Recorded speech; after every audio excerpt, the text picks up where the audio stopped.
Hey guys, welcome back. I've been listening to a lot of Brene Brown lately, as you've probably seen on the Facebook page. Um, some of the videos and quotes and things from her, but the recent video I've been watching has included a lot of vulnerability talk, which she's obviously famous for. Shame and empathy and vulnerability and those types of principles and how they connect us to one another and all those types of scenarios. So it just so happens that last night, I sprained my knee. Hopefully, it's just a sprain. The LCL really hurts, so I'll have to get it checked out tomorrow. But injuring my knee playing basketball last night sort of exposes me to some vulnerable spots. Right now, today, I'm having a hard time walking, and if I put pressure on it the wrong way, it is extremely painful. And I love basketball, and now I can't participate in that, at least for a while, and including a ton of other things. My son and I he's only 5, but we were playing some fun football in the backyard and stuff yesterday, and now that's kind of out the window for a time being. So it's like a lot of the things that I really enjoy and get tons of joy from are hindered. Some of them are not options at all. Some of them will be maybe less intense or whatever. So it kind of exposes me to some vulnerable emotion and thought, and I could, sort of take a dive into a dark hole if I chose or allowed myself to. But I'm going to try not to go there, of course. Try being the key word. And right now, I'm not struggling that. I'm not really struggling with it. In fact, I am excited that I've got this sort of outlet where I can connect to people and sort of show my life in the process I'm going through. The other thing, the thing that Brene Brown talked about the other day, she's talking about, people, they don't want to jump in the fight or in the game until they're perfect because they don't want to expose their weakness to everybody. But even if you could be perfect, which is not possible, the rest of us don't. We're not interested in that. We're interested in the struggle, in the fight. We want to see somebody that's going somewhere and has fallen on their face a few times and got back up and is still going. That's the trait I want to jump behind because I can relate to that. Like, I have goals and dreams. Some of them I'm not even close to. Others I've achieved. And like, if somebody's going for the same thing that I am and they've struggled, they've fought, they're still going, I'm on board. I want to watch. I want to participate. I want to be included. So I'm like, man, sometimes I do these videos and I feel like, I'm a nobody. Nobody's going to listen to me.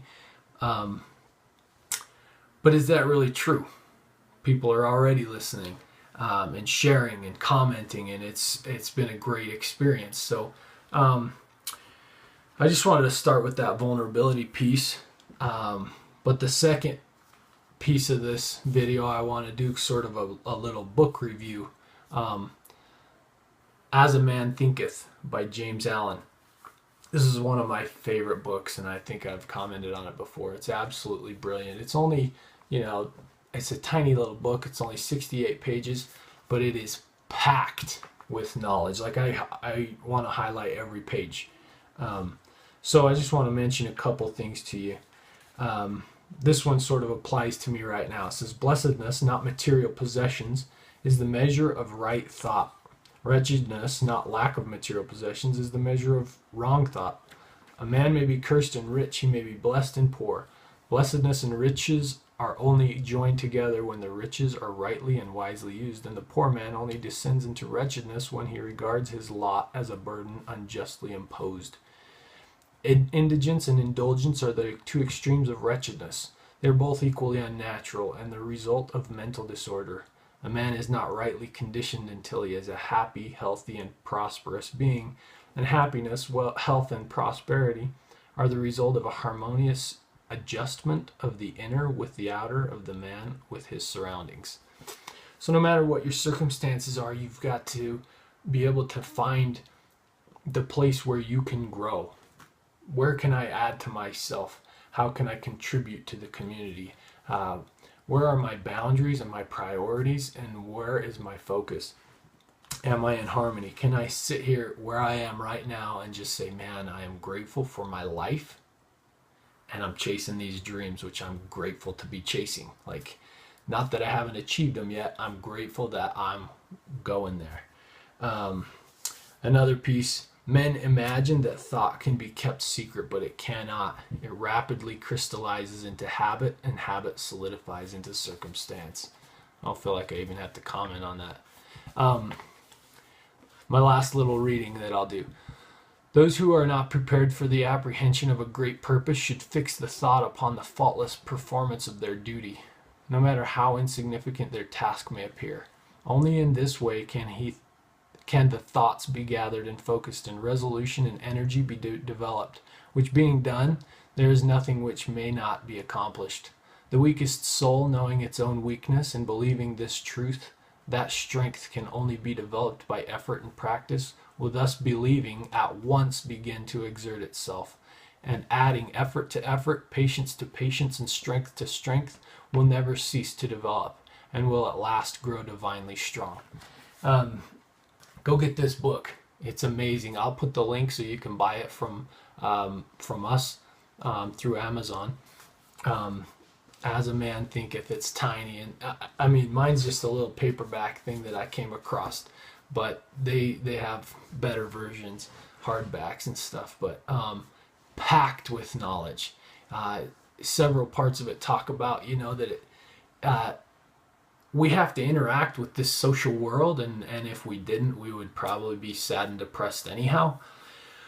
But there are those negative interactions that sort of drag us down, and it kind of goes into the, like, it takes two to tango. Like, nobody can control me if I don't allow them to control me, nor can I control them if they don't allow me.